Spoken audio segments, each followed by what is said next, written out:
Okay. Okay, guys. So hi, I'm Jorden. So I think Ha just introduced me. I'll be covering the NLP aspect of the workshop.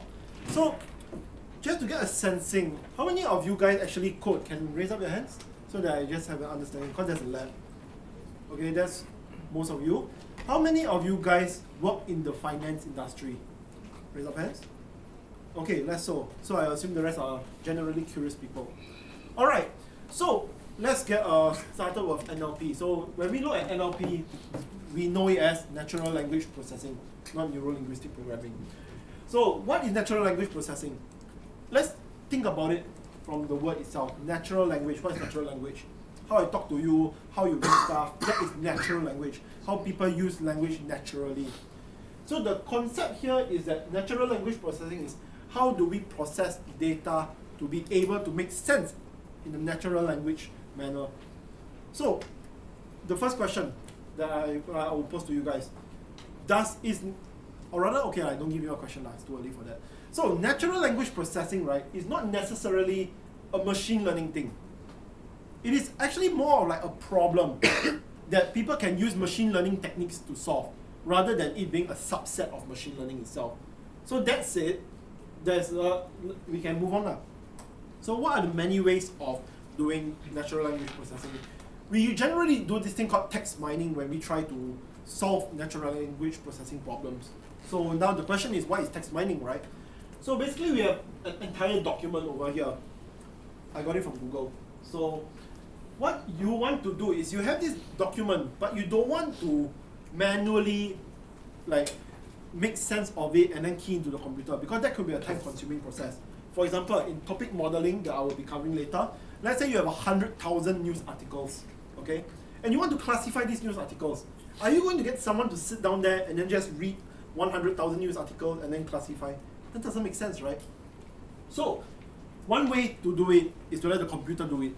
But if the computer does it, they look at this kind of text and they're like, I read one and zeros. What do you want me to understand all this, right? So that is where we apply text mining techniques to let the computer try to make sense out of this text into natural language. So we apply text mining techniques and then we get information that we can understand. So for the purposes of today's workshop, which is geared more towards finance use cases, we'll be looking at three main text mining techniques. Firstly, we'll be looking at sentiment analysis. So it's one of the most common buzzwords out there. We have name entity recognition and entity recognition, let's say. And finally, we have topic modeling. So let's start off with sentiment analysis. So what sentiment, the thing is basically what sentiment analysis does, right, is that it will give us a sensing of what kind of sentiment an article has per se. So when we have for example, in the case of finance, right, I want to trade an equity, and for layman's terms, let's say I want to trade a stock, a share in the company or whatsoever. Generally, what's the concept? I want to buy low and sell it high, correct? Now, what are the factors that come into what are the factors that play in my decision when I want to buy a stock or sell a stock? You can have all your traditional indicators like your operating cash flow, your dividends and stuff. But one thing that most of us often take into account, right, is what the news say about the company, correct? For example, if let's say high flux, for example, you all read high flux, like collapsing and stuff, people will naturally rush for the exit. They don't want to hold a stock that they interpret as negative, and they interpret as, going to collapse. Of course, there will be some people that will try to buy stocks when it's cheap, but let's not get into that. So generally, people read news articles and then they make a decision. Okay, I want to go and buy this stock because I feel that sentiments about this company is going to be high. It's likely to increase in value in the future. But then again, we have this thing called algo trading, and we have this thing we have all the automation that's going on in the trading industry that tries to beat people to the stocks that are available in the market and stuff. So how does this algorithm, how do these machines actually determine whether the sentiments of this particular company is good or not? That's why we apply sentiment analysis. which I will cover in greater detail in the lab. This is just a primer. The next thing is named entity recognition. So, what is named entity recognition? Basically, we want to extract entities from documents. We have the entities and we have the labels. So, for example, if my name is Tom, yeah, then the label could be a person, for example. Why did I just say my own name? Whatever, sorry. Anyway, so yeah, so name entity recognition, right, is basically about trying to retrieve information from documents and then classifying them as such. So, what is the use case of this in the finance industry? For example, in wealth management, your relationship management stuff, many of the times, or even your traditional corporate banking process or retail banking, we onboard clients, correct? And when we onboard clients, what do we have? We have this thing called KYC. And in order to do KYC, we have to submit documents. Sometimes these documents are PDF, that's good, we can read it in text and stuff, right?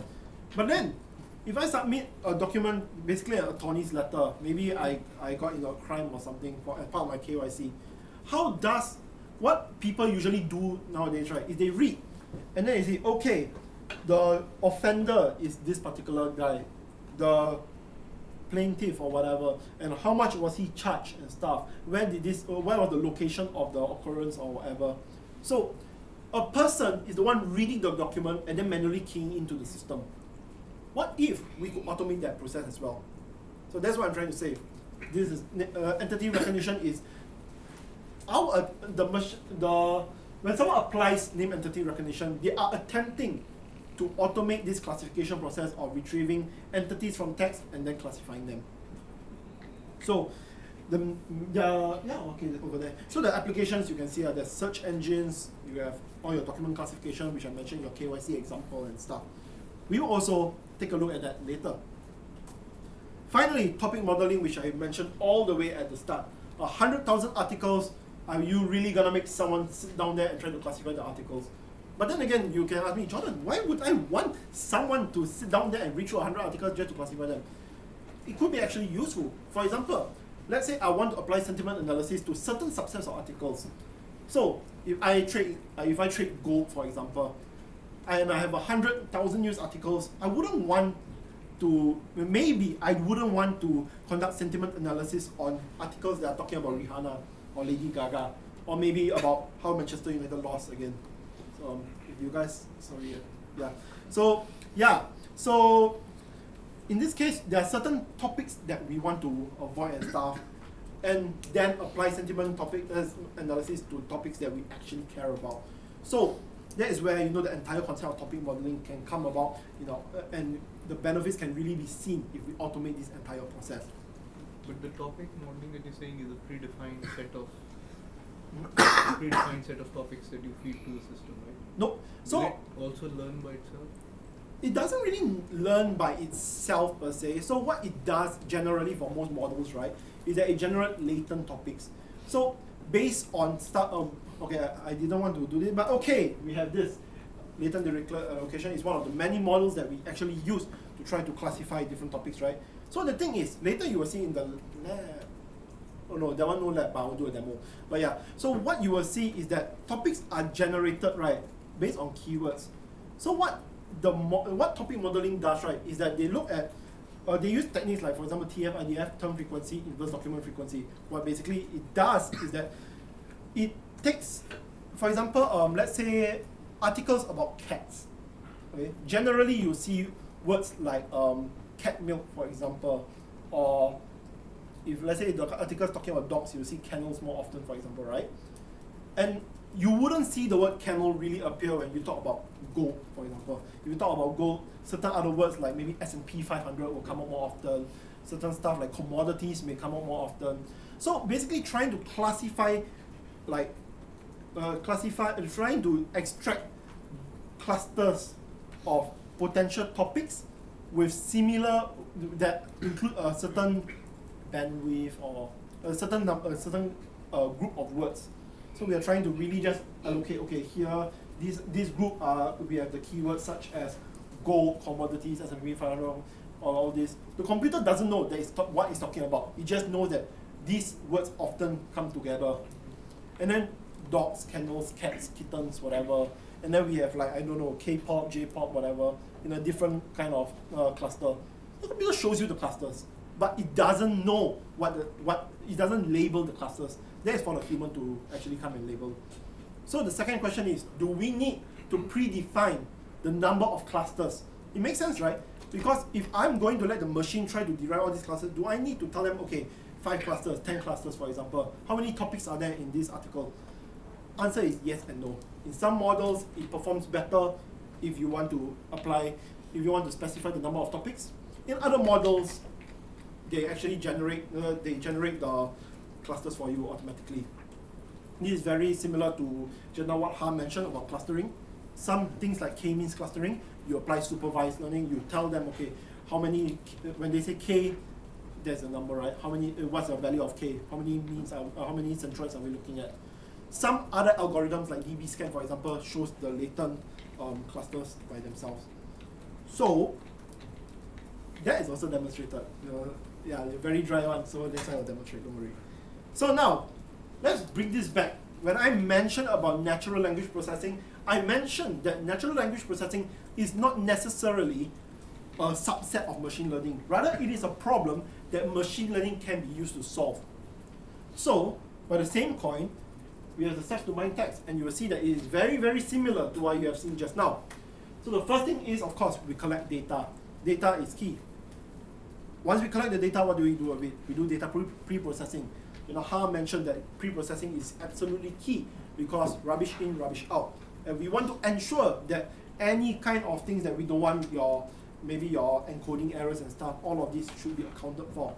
So as mentioned just now, time series, sometimes if we don't want it to be accumulative, like your volume and stuff, you want to account for it on a different basis, or if you want to account for, let's say, missing values and stuff, you do all these first, because you don't want to run your model when you have nulls in between.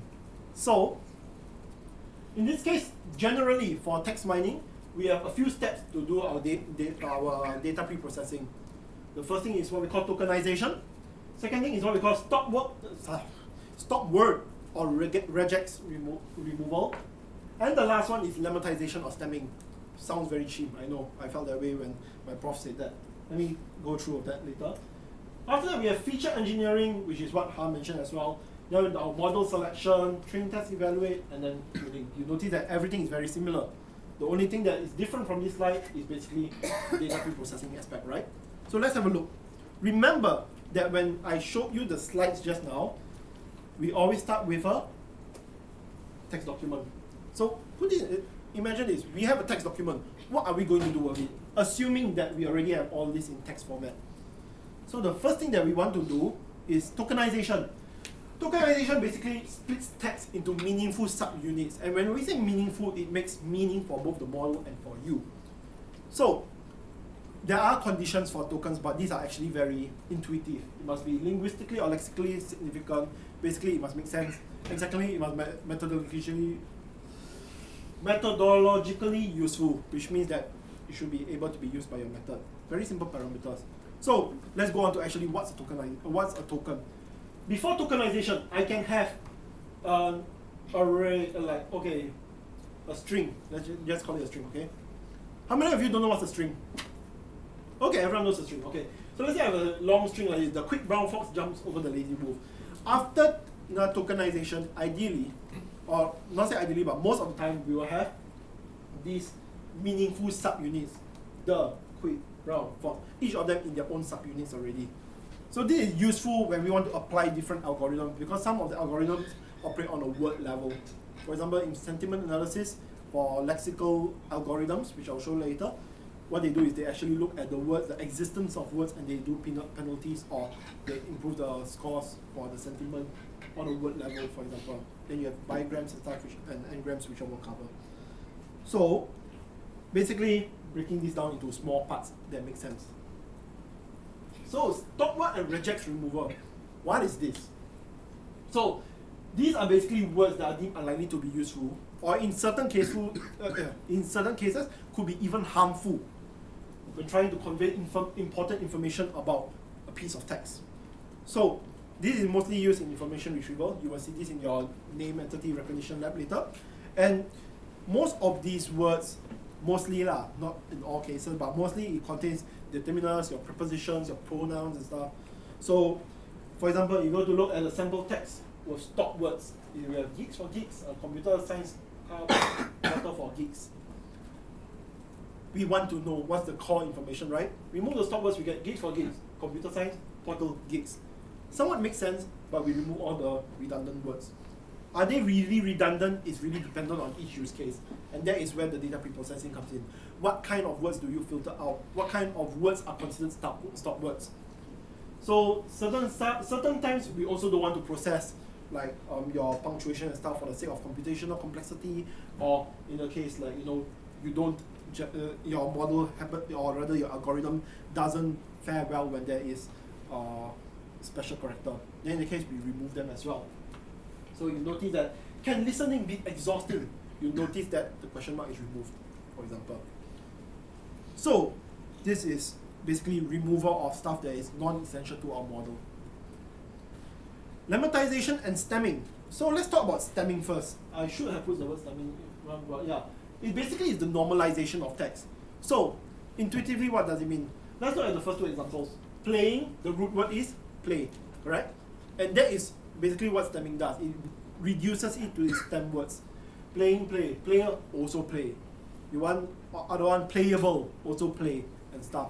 So that is basically what we are doing when we are trying to stem words. We're trying to reduce it to its base unit. So for example, you can see walked, walk. Leader, leads. So that is generally stemming. So the problem with stemming is that sometimes word stems may not be actual English words. For example, when you try to stem woman, you get wom. When you try to stem arguing, you get agu without the e, for example. So why is that so? Is that how more of the it is actually the result of how the more common stemming algorithms like AutoStemmer is designed. It's not necessarily bad though, because sometimes in when we use colloquial language and stuff, right, we want the concept of having stems, but we know that it won't be recognized in the dictionary. So in this case, this could actually be useful.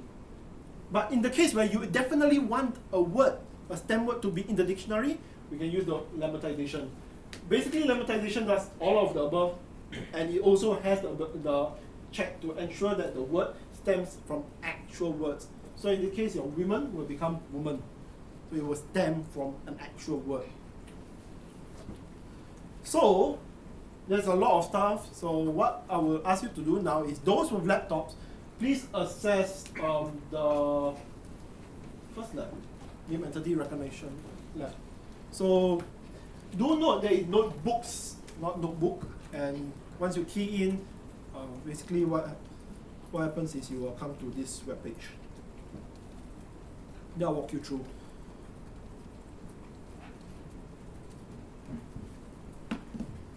Oh, you guys can't see. Oh no. Yeah, okay, now you guys can see.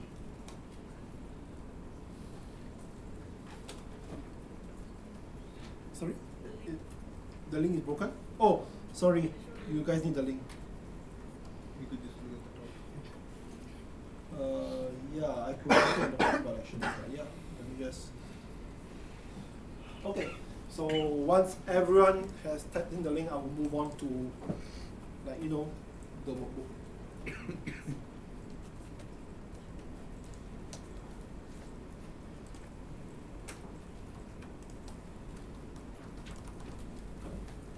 Cannot access it.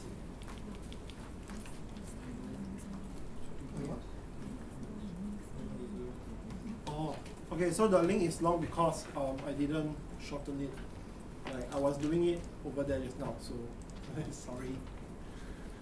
It's okay. I mean, it's quite, the first part is the same, like, it's just the second part.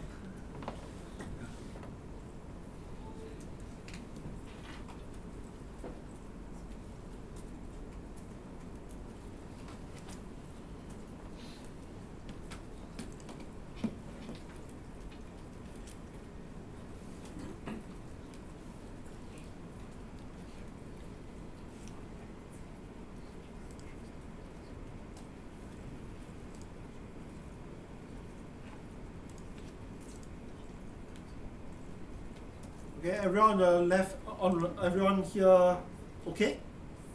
Okay. All right. Everyone here okay? All right. Then I'll click on this, and hopefully you guys can see it. Okay. So you should come to this page. So once you come to this page, click on the run on free compute because I don't have money, so we make it free. So once, if you guys have experience with Jupyter Notebook, this is where you know everything comes in handy. Because what you can click is you click on the NLP workshop NDR.IPYNB. So what this should do is it should launch online Jupyter Notebook for you. Yeah. Everyone get this? If anyone doesn't get it, just ask Ha. Okay. I think for some people the option might be grayed out to run. Yeah. So then I think you can just, I just downloaded it and I think you can just load it up. So if you can't run it, you can just download it, and assuming you have Jupyter already installed, it should run it. But remember to download the entire folder because there are certain like stuff that you have to run from. Actually, wow, it's grayed out. Okay, so for those who don't know or have never used Jupyter before, when you want to execute a cell, you want to run the cell, right? You press Shift Enter. Yeah, so that will execute the cell, and you will go on to the next thing. So, in this case, name entity recognition. I will start in maybe 43. So 1 minute.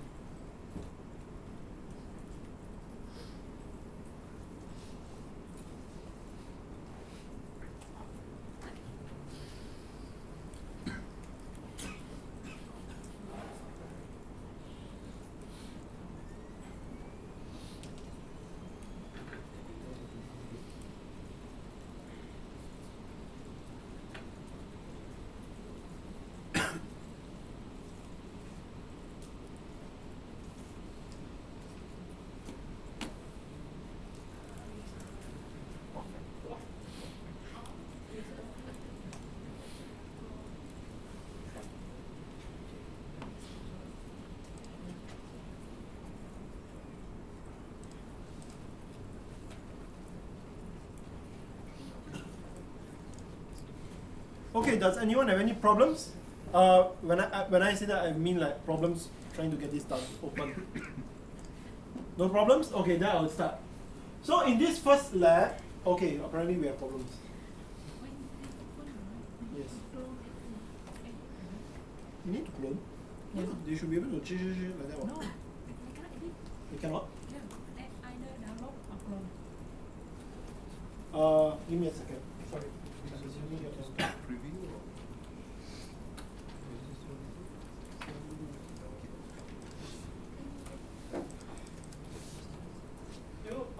Yeah, so one thing is you guys should ensure that you click on this one, run on free compute.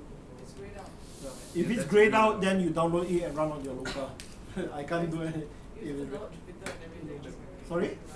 We need the Jupyter software.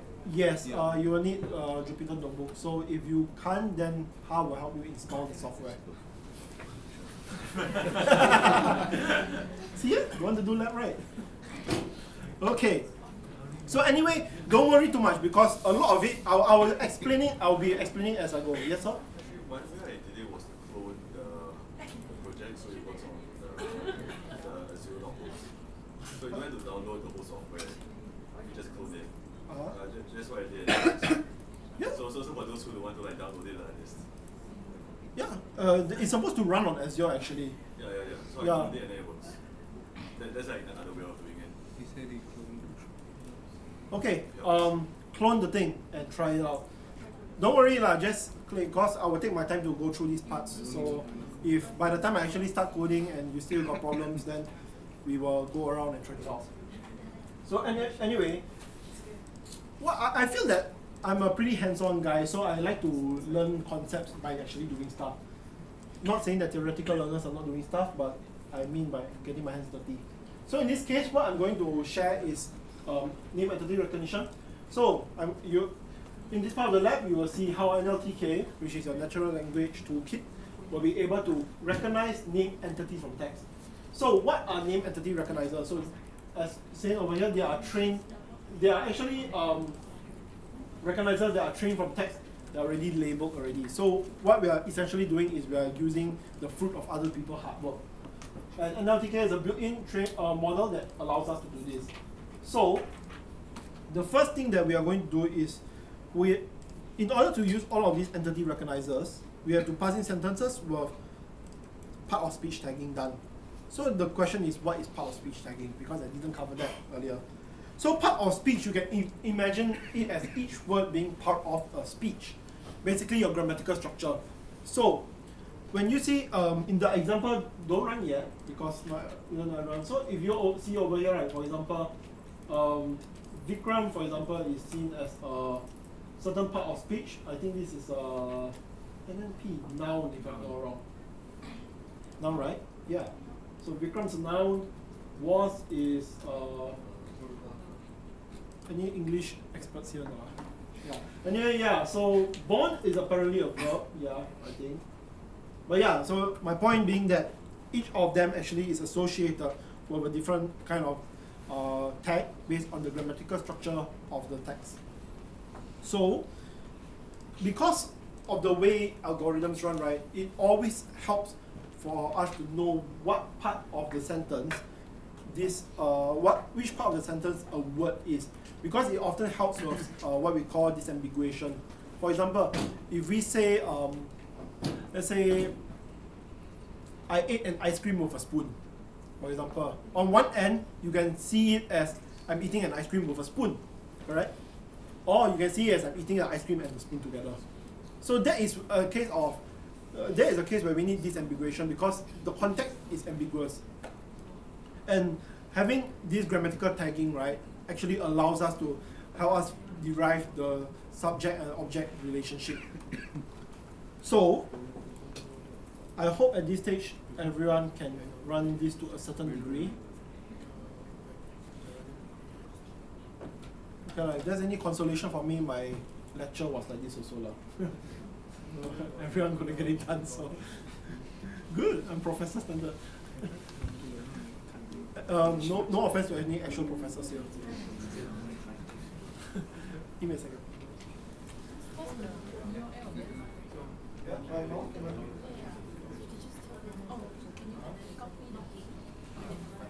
Okay. So thanks to the wonderful young lady over there. She said 3 steps. Just clone, log in, and run already. Oh, sorry. Sign in, clone, then can run already. Okay, sign in, clone, then can run already. Which is echoing what the gentleman there said just now. So remember the Holy Trinity.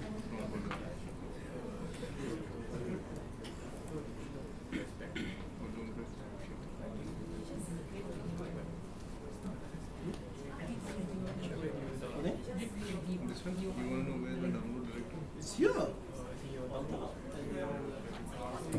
Okay, the URL, right? Okay, here's the URL. notebooks.azure.com/JordanSeet2 because I forgot my password to my actual account. /project/NERLab. Yeah. So let's break this sentence down as well, right? Since we're on the topic of natural language processing.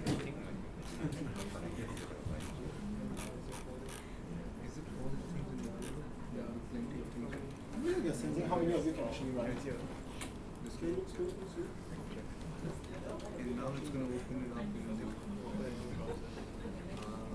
Okay, so anyway, the first step is going to take a while. So let's just get it running first, okay? So what we want to do is we want to click on this first cell, and then we click on Shift Enter. So what it does is that this first cell that I have over here will import your chunkers and everything that is needed to run the rest of the steps. So it will take a while. So just Shift Enter.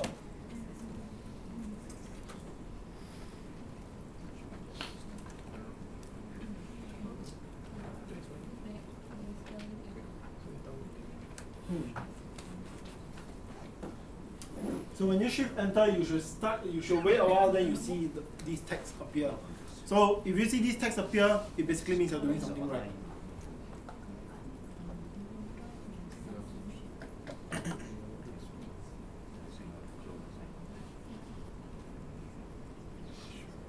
So it will run until you see the word true. Yes, sir. On the way.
Okay, so I'm assuming that everyone should have downloaded everything because I think SMU Wi-Fi is not too bad.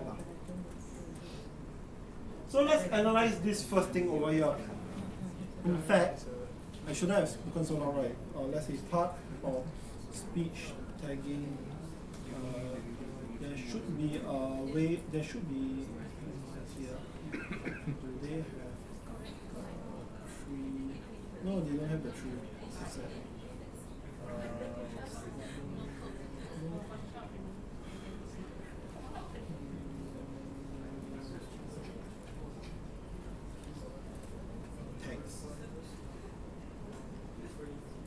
There you are. So just now, because I don't major in English and I never pay attention as a student, I didn't know what the stuff meant. So now we do. So when you see stuff like CC, for example, is a conjunction. You see CD is a cardinal number and stuff. Just now what we saw was NLP. So NLP stands for noun, a proper singular noun. Why? Say that until very easier. NN is just a normal kind of noun.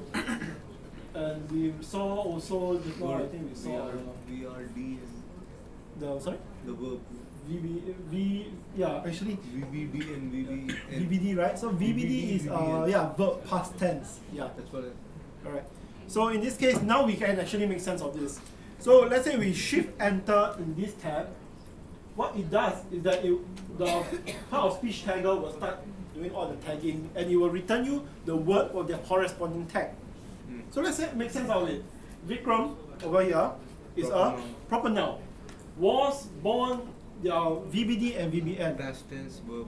Past tense verb and VBN is past participle. I honestly don't know the difference. But yeah, in is IN. So what does IN mean? Conjunction. D is determin. This one it should be a determiner lah. India is a proper noun. So that is how we get the part of speech out. So now that we have this right, we already, so this essentially shows that what I wanted to achieve lah. First do the part of speech tagging.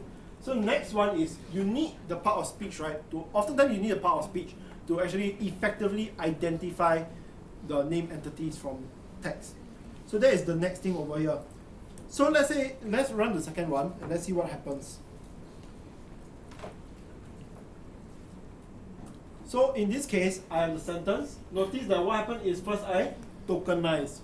Yeah, as mentioned, first thing we do is tokenize, right? So we tokenize it and we get May An works from Microsoft to May An works for Microsoft. Okay? And what the next thing is, you notice that our corresponding method over here, we tag the parts of speeches over there. So this allows the name entity recognizer to start identifying what kind of entity it is. And when we actually execute this, we see that, okay, Mei An, which is a proper noun, is a person. So Mei and Anla, both are proper person. Works is a VBZ. I'm assuming it's a verb present. For is your, I forgot what it's called. Preposition. Yeah. And Microsoft, although it's a proper noun, notice that it is now determined as an organization. And they determine it through their power speech tagging. And of course, some hard coding. Pretend you never hear that. So yeah. So now that we have seen this, right, what we want to do is let's see what's my next step bar? Yeah, so let's take another example over here. So this is the tree one, but we can't print the tree. Never mind. So let's look at this example. In this case, if you work in the financial sector, and if you don't, you might know of this company called Morgan Stanley. So in this case, the sentence after tokenization is simple. Morgan Stanley is an American multinational corporation headquartered in Midtown Manhattan, New York. How I know? Because I googled it. The next thing we do is we want to basically print out the tree, which allows us to see the structure of this thing. But you notice that the tree is almost the same as what we have here, so it doesn't matter. So over here we notice that Morgan and Stanley are both identified as different persons, same as Su An. Is GPE. So GPE is basically your geolocation, I think your geolocation, politics, and something GPE. Yeah, have to Google that lah. But yeah, so GPE, the American multinational, the corporation. So you notice that okay, you know what? We should actually search what GPE means. GPE for name entity. What does that mean? Yeah.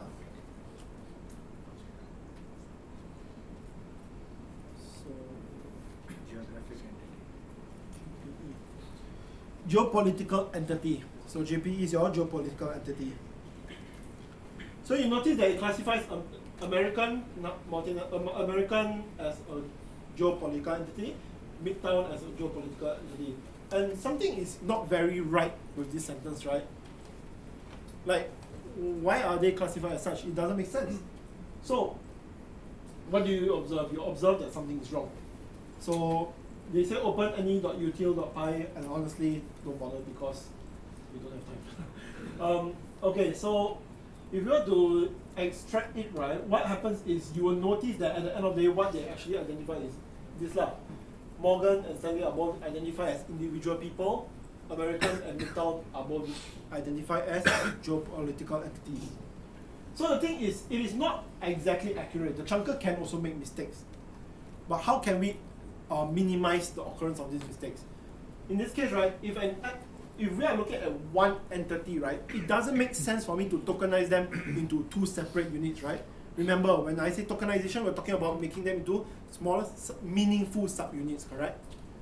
So in this case, given that we know Morgan Stanley is referred to as one singular entity and not two, we make them into one token itself, Morgan Stanley.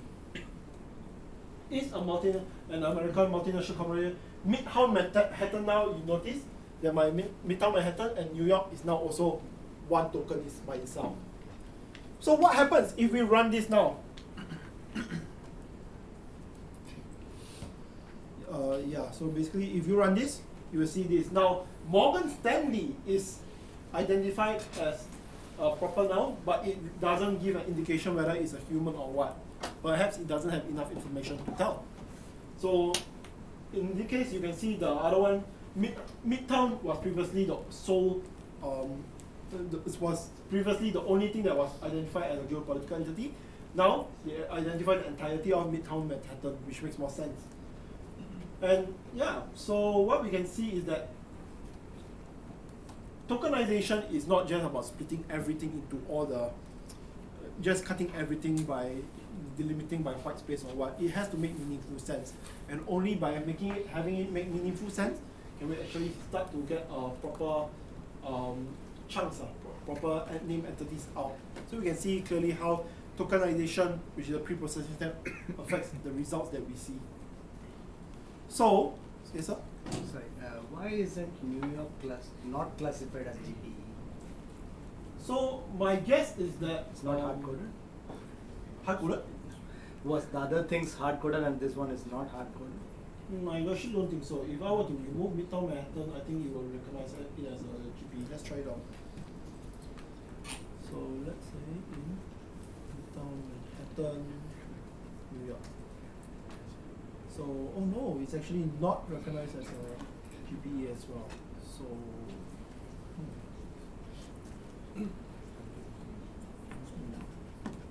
Sorry, I think. Yep. So this part after it produces the first results, you need to manually go and concatenate the initial list of strings to make it make sense. As in.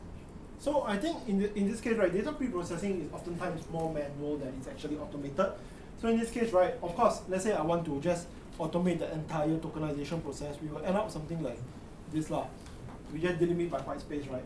Then the question is, does it actually make sense for our use case if we just delimit everything by white space and get all these tokens?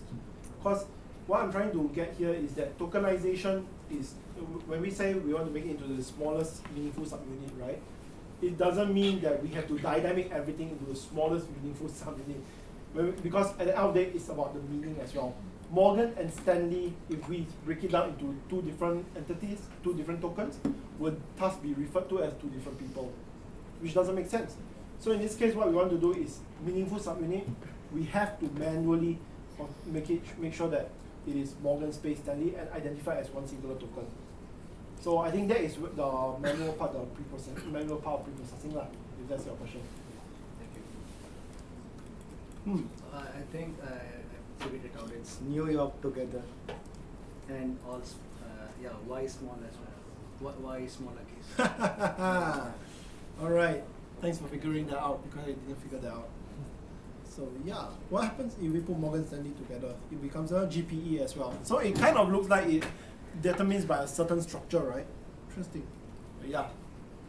So yeah, so now we find that Morgan Stanley identified as a GPE and New York is identified as GPE. Same thing. Make sure that your tokens are meaningful. So now it's your turn to try.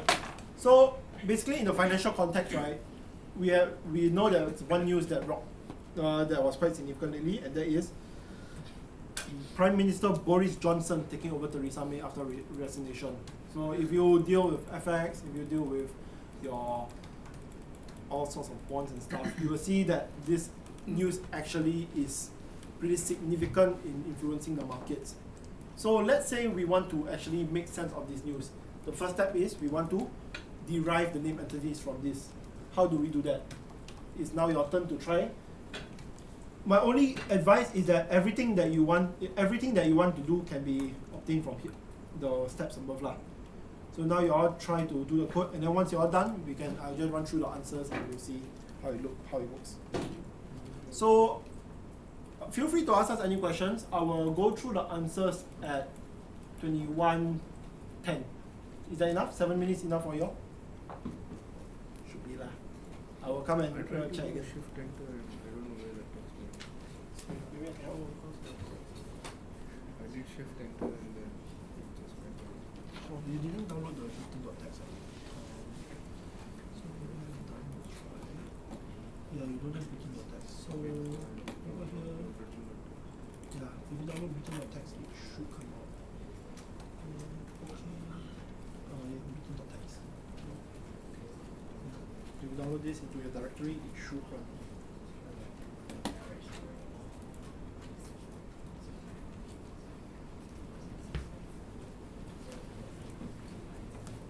You have to pick it up for you.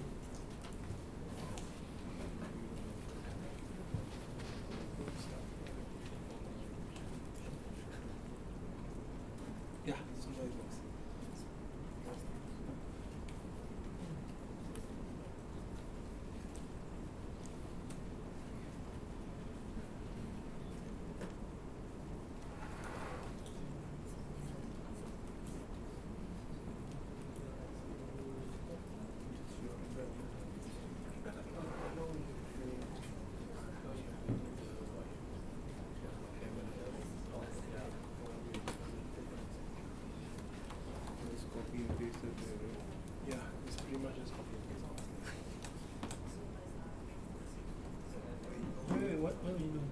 No, so what I have here, contents, right, is already all the contents over here. So what you just do is you use contents to do, so for example, how would you tokenize? So let's say we go upstairs. Yeah, so if you notice, even higher up, we have the word tokenize over here, right? Upstairs and more. Yeah, so you see, we have the sentence tokens equal to word tokenize sentence, right? Yeah. So word tokenize allows us to tokenize everything in the sentence, correct? Yeah. So in this case, if I want to tokenize my content, what I'll do is it's already if you run this, it's already imported. Do you run this? Yeah, then you just I only ran the first one. This one. you can try shift enter from here. Yeah, then in that case you just shift enter and yeah. So now you already imported your word tokenize method. Okay. So now you can just go downstairs and just word tokenize your content. Yeah. So to clarify, right, what have I done for you all here is simple. I direct the training file to return the text. I open it up and then I read the contents. And I store all these contents in a string. So now this string, which is called contents, is up to you all to manipulate into retrieving your entities.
So, what do we do once we extracted entities? And some of the entities are a bit mislabeled. So,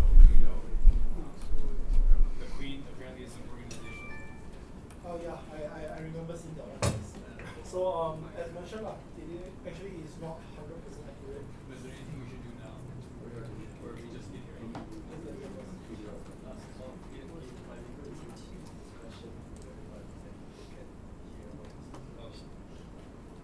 Should I repeat it again? Yeah. Because like the videos and like Queen is shown as a organization. Yeah. So what should we do if... I mean, you can repeat the question. Oh yeah, please. Oh, so I repeat the question, alright. So, but if I repeat the question, it's essentially giving everyone the answer, right? Okay, never mind. Okay, so sometimes, right, as mentioned, the chunkers and the utility that we use, right, may mislabel the entity. So in this case, don't fret, because NLTK is at the end of the day just a learning tool. It has basic functions. There are other libraries out there like Spacey, which actually has a higher degree of accuracy when it comes to labeling the name entities and stuff. And of course, if you are adventurous, you can train your own classification model for these name entities. You can have your own gazetteers and stuff. But at the end of the day, the point of this entire lab, right, is not to get 100% accuracy on all the name entities. It's just to derive name entities for you to use. The accuracy and stuff, you can always use other libraries for enhanced accuracy. You can train your own model after building your own gazetteers, for example. That's not the focus of this lab, lah. I'm just curious for you guys as in production level, what like spacey is it or? Okay, so production level, right? Okay, so this one quite exciting because I did that. Okay, so when we do production level entity recognition, right? So usually spacey works to a good degree, but then again spacey is a pretty general tool. So what we try to do is, first we try to derive the weights that spacey use. I think there are actually ways out there that we can derive the weight model. Then on top of that, right, we assume that you have your own training data for your own use case. So of course, it will make sense for you to have your own training data for your own use case, alright? So let's say in a very specific domain, for example, football, for example, right? You may encounter name entities that make sense in the football field, that doesn't make sense in the finance field, for example. So maybe what is a gaffer, for example? Gaffer is like the manager or something, right? Which can be seen as a name entity or something in the football field, but in the finance field, you don't ever see the word gaffer, right? So in this case, it makes sense to have your own training data to train on top of the existing weighted models that spacey can provide. And I think you can grab this weighted model from PyTorch. But that is really, after you train that, right? So it's the entire pipeline again. You have to do your data collection, which is you're assuming you have your training data. Then you do your data pre-processing, you have to tokenize, you have to go and lemmatize everything or whatsoever. Gaffer in this case, if you lemmatize, it probably give you gaff. Doesn't make sense, so use stabbing. Then after that, you have your pipeline already, then you have to go and do your feature importance, which features are the most important ones in your text. And then after that, you select your model, what kind of classification are you going to use? Are you going to use naive Bayes? Are you going to use your support vector machines or even neural networks? Then try out, train, test, evaluate, get the score, derive which is the best model, and do your hyperparameter tuning. Yeah, so that is the entire step, right? If you want to train on top of an existing model, like spacey, for example. So that is what you can do if you want to ready it for production, because from my experience, right, spacey is good generally, but it's not production ready if you want to use it for your own specific use cases. Okay. Let me just finish this up so that everyone can see an answer. Can the same library give different results for different people? In this case, it generally should be deterministic. I don't think it will differ. If it differs, it shouldn't differ much. Topic modeling, yes, it will differ by quite a fair bit, but not here, and we will find out soon. I'm not saying Queen as no, any util is not. Sorry, did I not upload that? No, it's here. So why is it not? I imported that thing, right? Queen is the NLP for me. it shows as NLP as well. Yeah. Wait, something is wrong. Oh yeah, but I didn't run it. Let me just import it.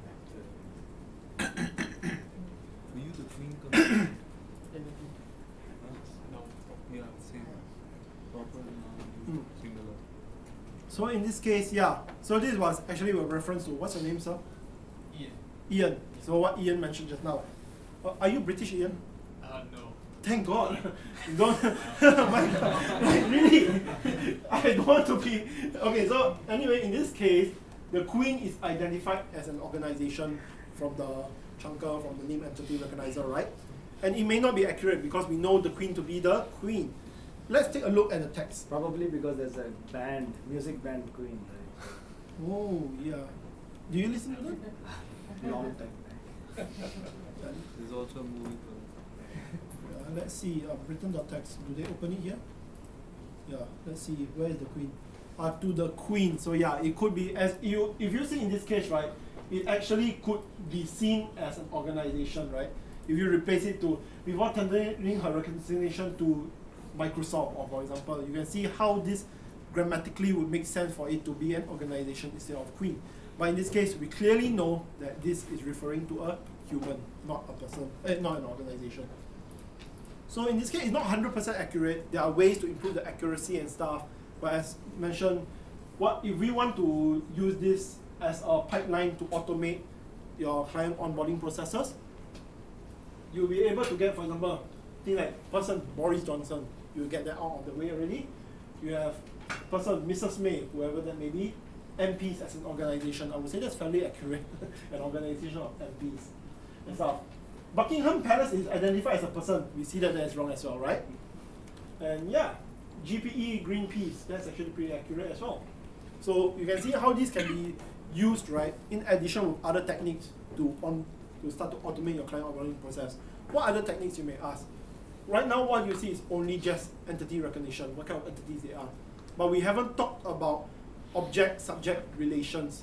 So what we call the RDS triples. How you determine what is the object, what is the subject. If I say I ate an apple, who is the object?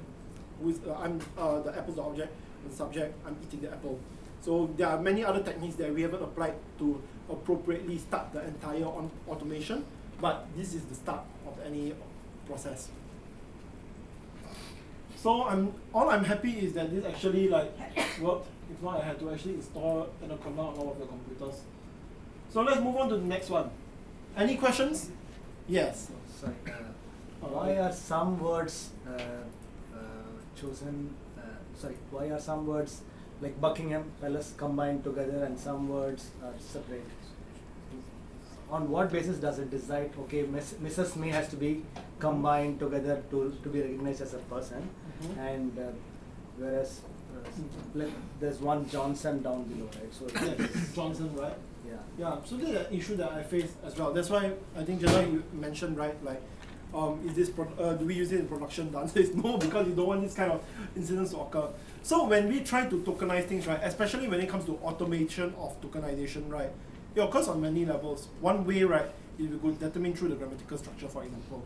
But that is not necessarily most accurate. Another way is we can keep a list of all these named entities, right, what we call gazetteer, right?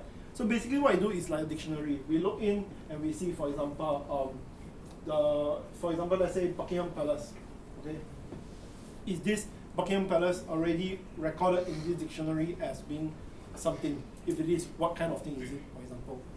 So in this case, right, obviously the tool isn't the most accurate, but there are many ways to determine whether it is actually segmented apart or together as a token. And I think the automation tool probably determines that this from grammatical structure from the way I see it. But I could be wrong. I haven't read the code yet. Thanks. Any questions? If not, let's go on to our sentiment analysis lab. Let's see. Where's my sentiment analysis?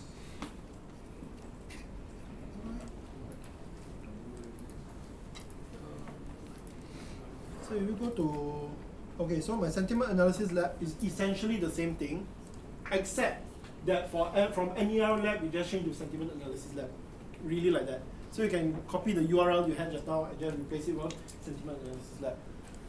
And I'll give until 20, and then I'll come back and ask you how are you guys doing again.